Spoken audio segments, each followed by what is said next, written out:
Ian, on my immediate right, runs the Asian arm of a company that's doing a lot of 2D to 3D conversions, and obviously you think there's a market in China. I do. And Jimmy, who's an exhibitor in China, and a man with many opinions, which I love, also believes that 3D is here to stay in China. So we're going to hear from you two. And I'm going to make Ian go first, because he told me he's got lots of facts and figures. Yes.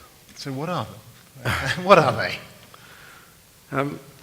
China's media and entertainment industry is predicted to grow at a 17% annual rate until 2015, significantly faster than the country's economy overall. Part of that surge is driven by box office revenues. China recently surpassed Japan as the world's #2 movie market, and it will move past the US to claim the #1 spot by 2020. China is also predicted to become the second biggest advertising market next year. This is driven by an increase in disposable income, combined with a surge of digital consumption. In 2010, Chinese spending on entertainment and recreation was $350 billion. This jumped the following year to $560 billion. Two major reasons for this are, one, economic, where the growth of the middle class and the corresponding growth of disposable income, which means that all leisure activities, specifically cinema, TV, and the internet, are booming. Secondly, cultural, where the Chinese government has put a major emphasis not only on economic development of the domestic market, but on the development of culture as a business in particular. One byproduct of this emphasis is China's determination to become the world's leading supplier in 3D and smart TVs. So, is it films or television that represents the biggest opportunity for 3D in China? The answer is definitely films in the coming years. 3D in cinemas is booming in China, but 3D in TV is at a very early stage. There is only one dedicated 3D TV channel in China, although the government plans to launch another 10 3D channels in the next 4 years. As 3D films are extremely popular, we expect to see 3D content to appear on television and especially on tablets and internet, video-on-demand platforms very soon. But currently, there is a marked lack of content for all these ancillary distribution channels. So, let us focus specifically on films. In most countries, the revenues accruing from a film are split between box office revenue from theaters, home video revenues, and television. In the US, for example, only 27% of the total comes from theatrical box office, with 39% coming from home entertainment and 34% from television. In China, however, 94% of the total comes from theatrical box office, with TV and home entertainment currently very minor contributors. Driving this box office bonanza is a tremendous increase in the number of cinemas and multiplexes, largely due to a construction boom in commercial property. Last year, there were 803 new theaters and 3,030 new screens added, an average of 8.3 new screens a day, for a total of 2,800 movie theaters and 9,200 screens across the country. Analysts expect that number to rise to 12,000 by the end of this year. 85% of these theaters are digital and are well equipped to screen 3D product, and 3D films are achieving astonishing results in China. Of the current total of 9,200 screens in China, over 6,000 are capable of screening 3D, second only behind the US, but gaining rapidly. For IMAX, China has become the fastest growing market in the world. A total of 226 IMAX cinemas have been contracted to date, with 95 currently in operation. Real D, Expand, Dolby, and Master Image also have a rising number of 3D capable screens around the country. When the first 3D imported film was released in China in 2008, it was Journey to the Center of the Earth, there were only 80 3D screens in China. More screens were built in 2009, but in 2010, when Avatar was released, the 3D phenomenon in China really took off. Avatar had a box office of 1.3 billion yuan in China, over $200 million, a new record in Chinese box office history. Avatar was swiftly followed by other Hollywood 3D titles, such as Alice in Wonderland and Clash of the Titans, both of which made more than 1 billion yuan in China. Now that 3D movies were so successful, China started building modern theaters with digital screens and purchasing equipment to show 3D films at an amazing rate, so that by the end of 2010, there were more than 2,000 3D screens in China, 20 times more than 3 years previously.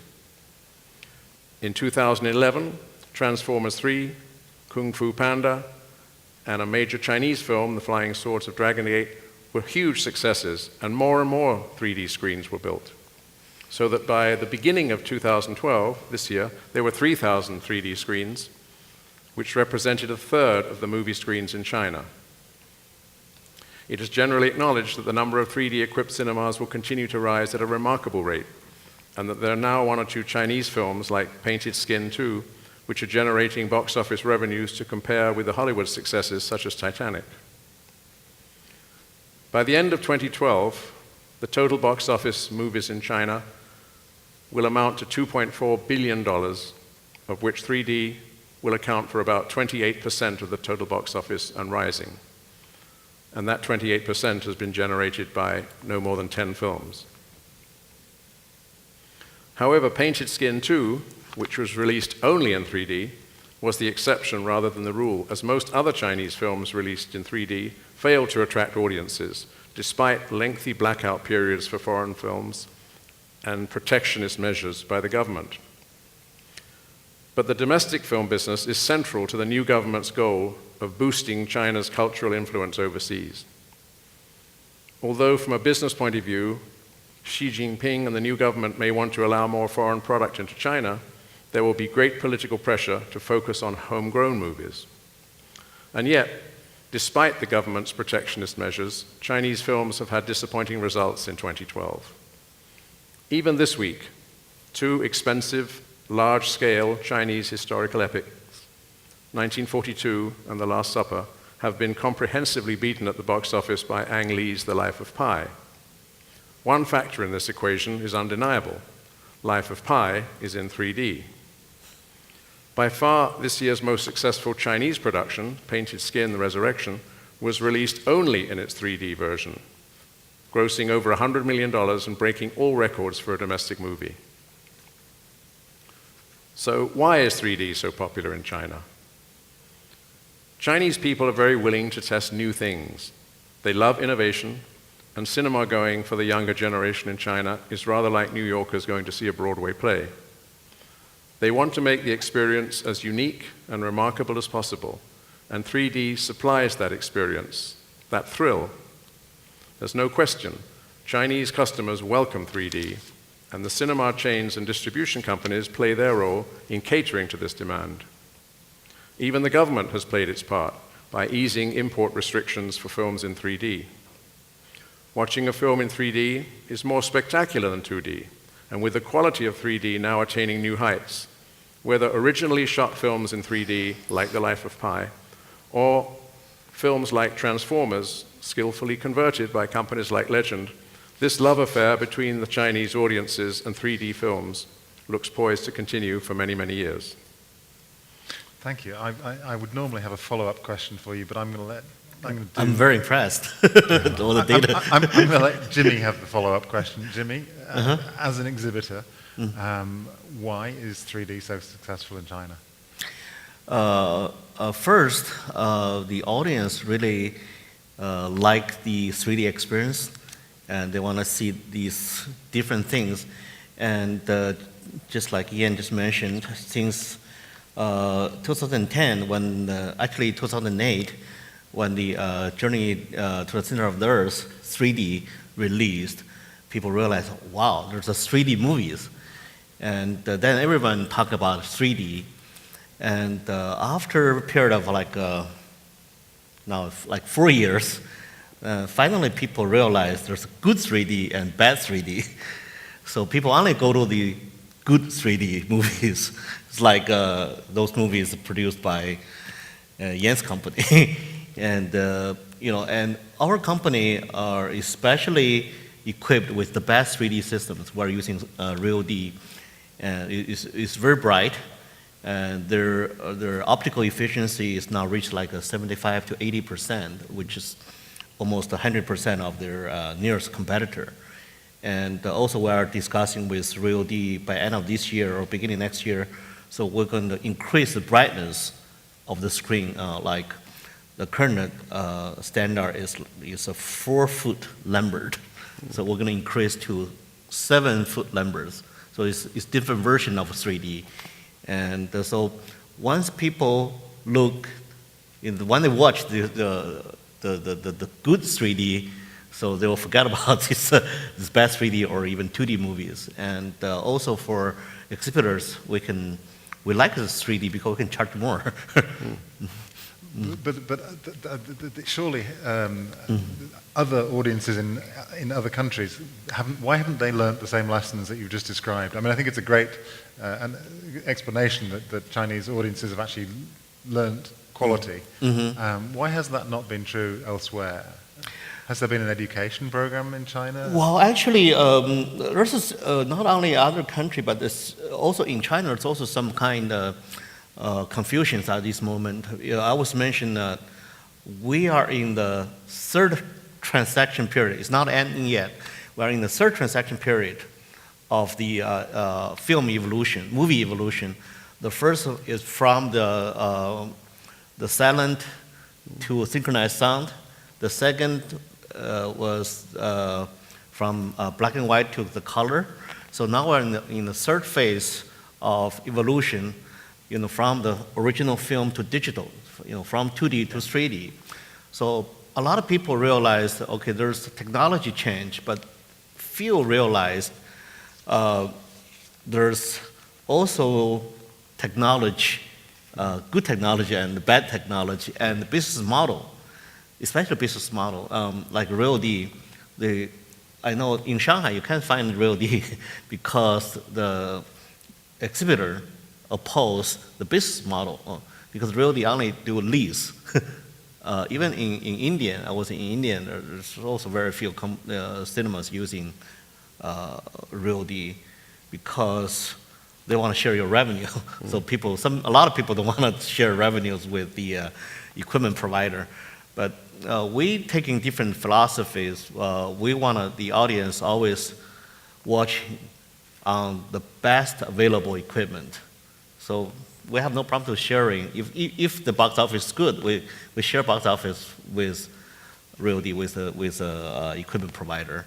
And they are very reasonable. If we have bad 3D movies, so they will charge a minimum fee, yes, which is very reasonable. Because of that, and I think in the exhibition market, soon people will realize the differentiations, the good cinema operation, the mediocre, or even the bad cinema operations. So not only in the world, but also in China, there's quickly we'll see the differentiations. How much different is the price of a 2D ticket and a 3D ticket in your cinemas? Well, in average, in our circuit, we will increase maybe at least 30 to 50%, higher. Increase. And in Shanghai, I saw there's about like 100 or even 200% markup.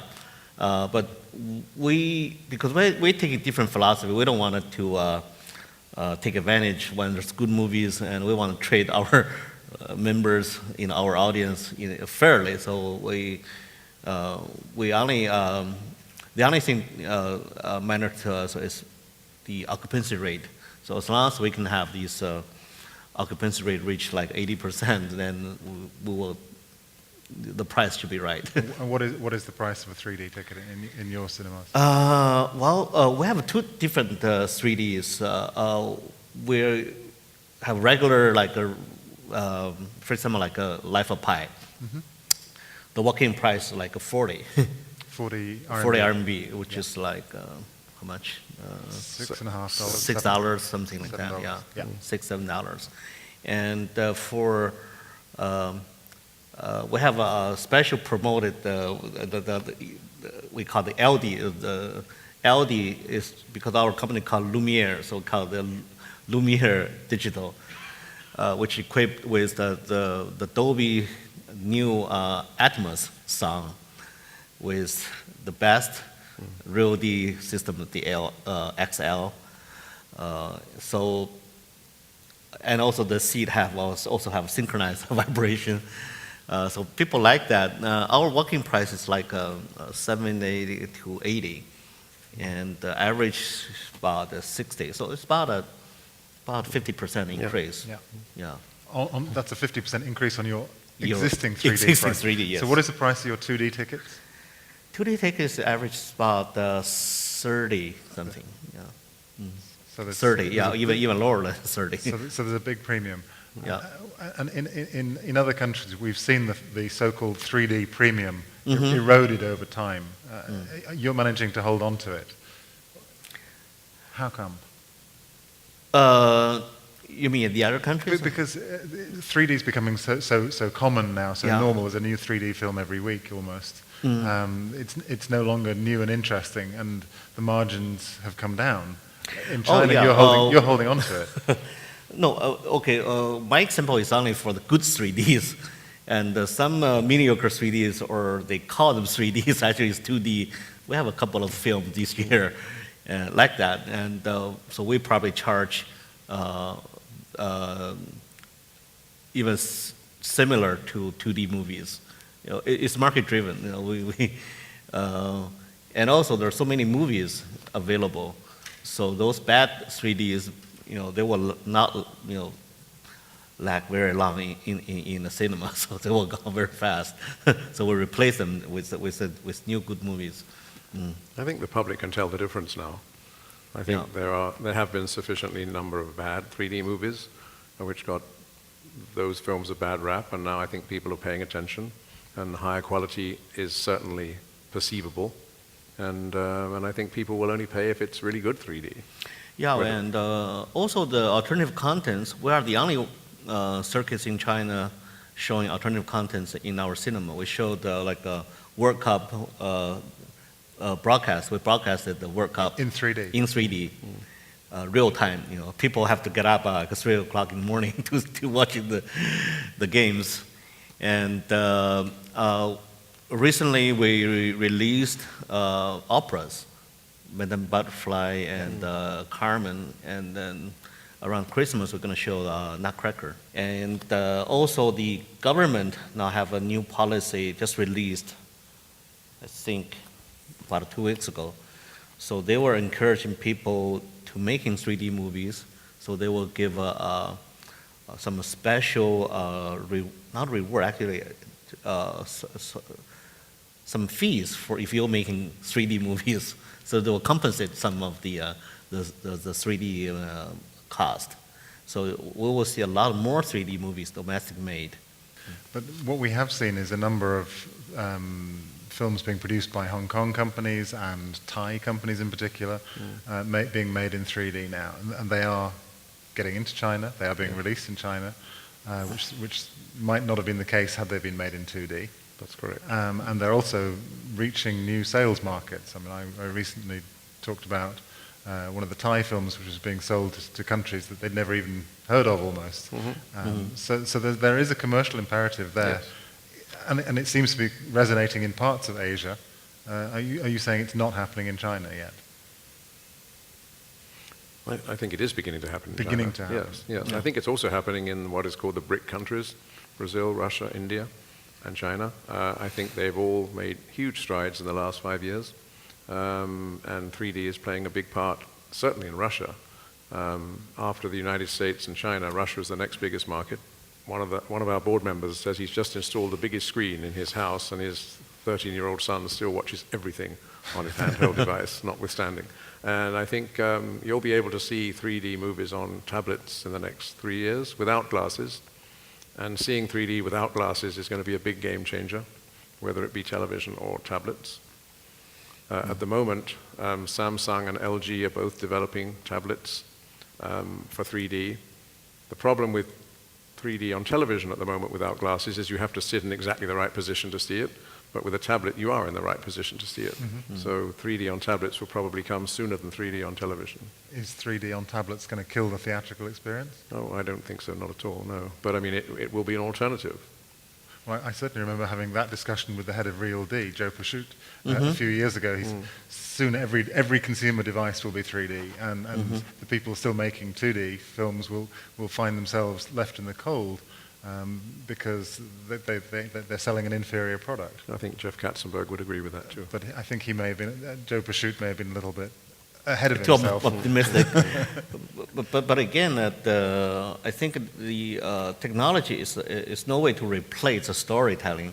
No. It's like the Life of Pi. I remember this year in CinemaCon, Ann Lee specifically, he said, he spent a lot of time to think about how to make this movie, whether should just throw something on your face or just concentrate on telling the story. I think he's very successful. He has probably balanced both, on 3Ds and the story. The upcoming film that is produced by Peter Chan, I think the figure they gave, it's called the Guillotines. I think the figure they gave was $3 million US. I mean, other companies do quote significantly different figures to the ones you've just quoted. Well, is there a very competitive market? Is it there price? is, but you also get what you pay for. There are 2 studios, of which one is ours, who are now probably getting 80% of the studio films. And we are very competitive in price, but the range doesn't change. I mean, it's a question of finite differences. One might offer 5.5, one might offer 5.2, but there is nothing as low as $3 million if it's going out theatrically. Blu-ray conversions are $3 million, yes. We did a deal with Jeff Katzenberg on Shrek 1, 2, and 3, just for Blu-ray. It was not going out theatrically. It went straight to Blu-ray, and in fact, it was a deal with Samsung.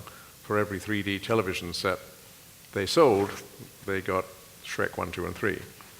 But that was done for $3 million, yes. But you don't show those on huge IMAX screens. You show those on Blu-ray. Right. But certainly we're hearing that from companies that are based in this region, yes. from Korean companies and from Indian companies in particular.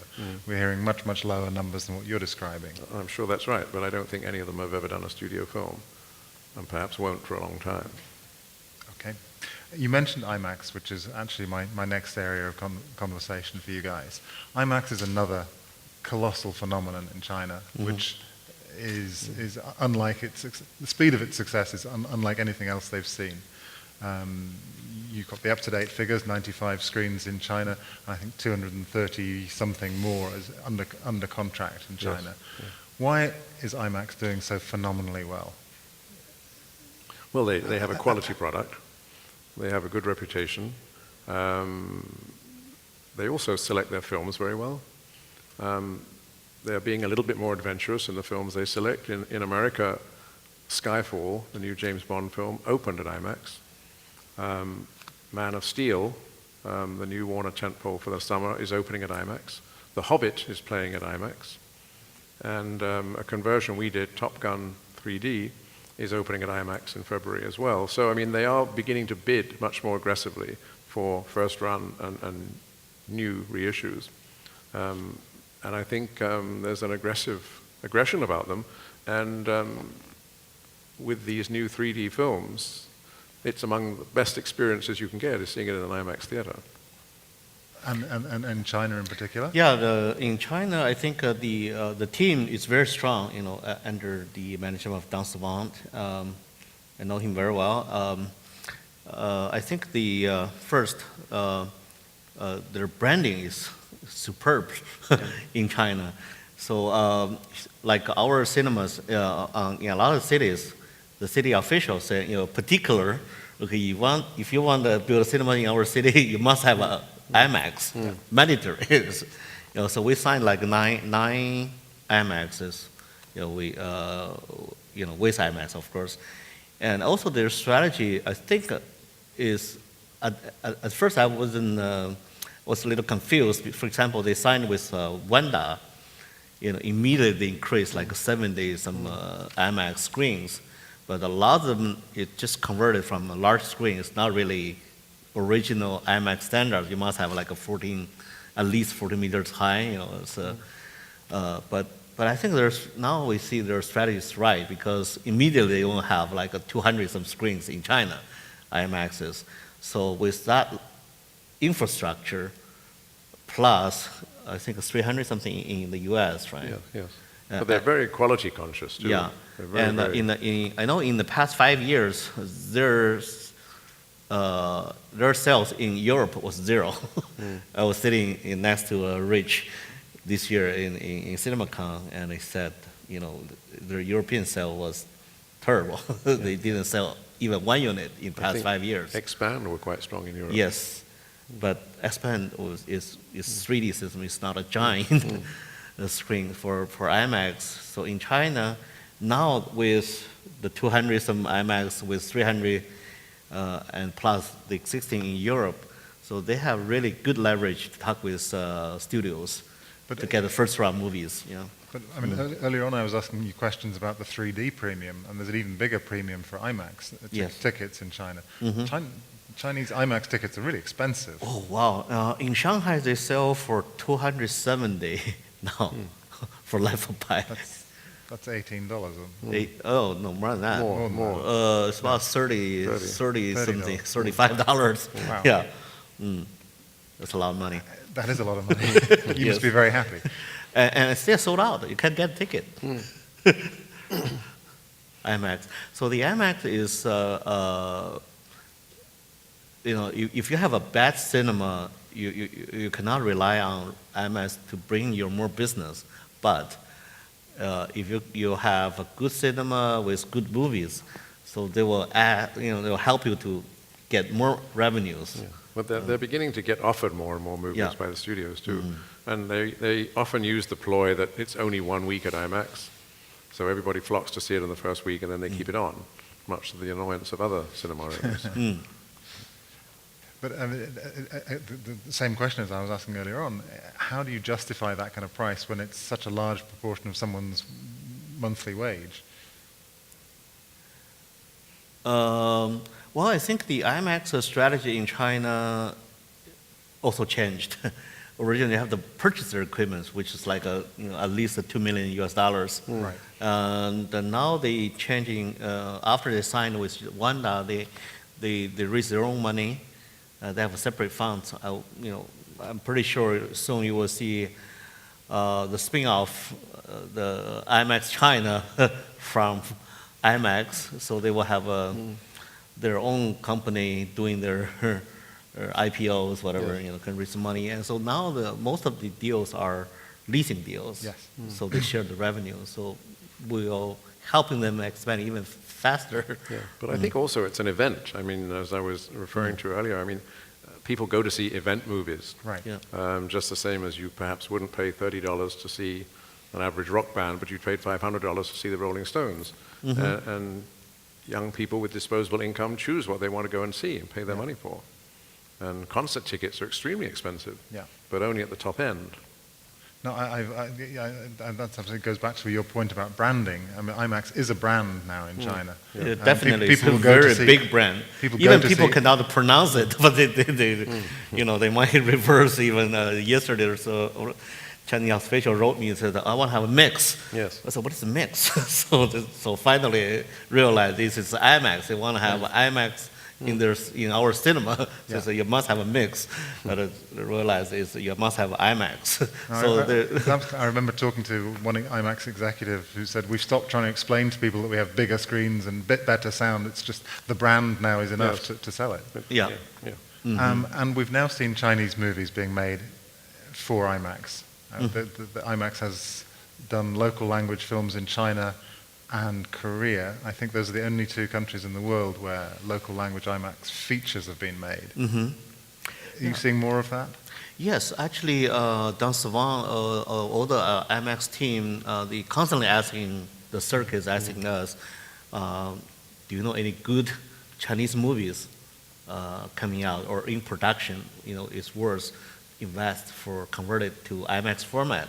So their team doing very aggressively, and I think they pick up very good Chinese domestic movies. For example, like the 1942, the current release, because they have an IMAX format. So Life of Pi only showing 1 week on IMAX screen. So now they replace with all the domestic 1942. I mean, the film we saw last night, The Last Tycoon, would look terrific on an IMAX screen. I don't know if that's their plan, but I mean, it certainly would look great on IMAX. Right. There's a question come up on our screen. You can see this as well. What is your opinion on the shrinking release window between theatricals and DVDs to combat piracy by, say, offering films still showing in theaters on premium VOD? Is that an option in China? Well, take this case. Okay, Paris, the worst place was in Guangzhou and Shenzhen.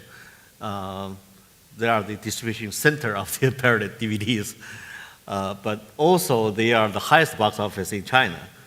So for us, of course, I personally, anti-piracy is one of my effort, and lobbying to the government. A lot of these already passed legislation and became laws under anti-piracy. But I really don't feel at this moment the piracy is really affect our exhibition business. Even in the Guangzhou, Shenzhen, the audience after they watch the DVD or some movies released later than after maybe 2 years later after DVD distributed, they still like to go to the big screen cinemas to experience the real thing. And you can't pirate a 3D movie. Yet. When you've got your tablets, Ian, I think it'll happen more. Well, more riskier, yes. But just to continue on this theme of Windows, I mean, you've now got some pretty aggressive online video companies in China. Yeah. And they are bringing down they're shortening your release window down to 3-4 weeks before they're out on video. How's that affecting your exhibition business? Not at all. Actually, I said these things 10 years ago when people questioned me about this home theater. First, I don't think the home theater or currently VODs, the sound equipment, the visual experience are the same as in the cinema. Secondly, is you will just assume later someday the equipment is better than the theater, but which I don't think so because the cinema equipment technology is also evolving. But just assume they have the similar or even better. But the only thing you cannot replace is the atmosphere, the experience in the movies. Yeah. Watching a movie with just yourself or with your wife, your loved ones, or 2 or 3 people watching in the small room, and watching the movie with hundreds or 200 movies in the theater is totally different. I produced a movie, Curiosity Killed the Cat. I watched like 100 times. But when I'm watching it in Italy, Udine, with 1,000 people, I saw there's different movies, even for myself. So it's a really different experience. That's a very old-fashioned answer, but there's also a very Asian-specific answer about why people still go to the movies, is that homes in many Asian cities are very small, and you don't have families around to come and watch the movies in the same way as you might in the States. And also teenagers want to get away from the home. Yeah. Teenagers want to get out of the house. Absolutely, because they're small and full of and parents also safe, and very grandparents. very safe place in cinema. There's a good question on there which I'd like to know the answer to. Why aren't more industrious Chinese content producers doing 3D when the opportunity is so apparent? I wish they were. You wish they were. And we are happy to encourage them to do so. Any more questions? That was a good one, number 2. Clifford has got Clifford and Paul. We'll go there first. I love you guys. Thank you for asking questions. Do you have any comment on we're talking about IMAX, but on DMAX, the domestic version, which is, I think, well, just by the name alone, is 3/4 of the IMAX. So. Okay, okay. First, the DMAX people are a good friend of mine, and I normally don't say some bad things, but the difference is DMAX has his own format, you know, and now the only thing different is they call them have a dual projector, a giant screen.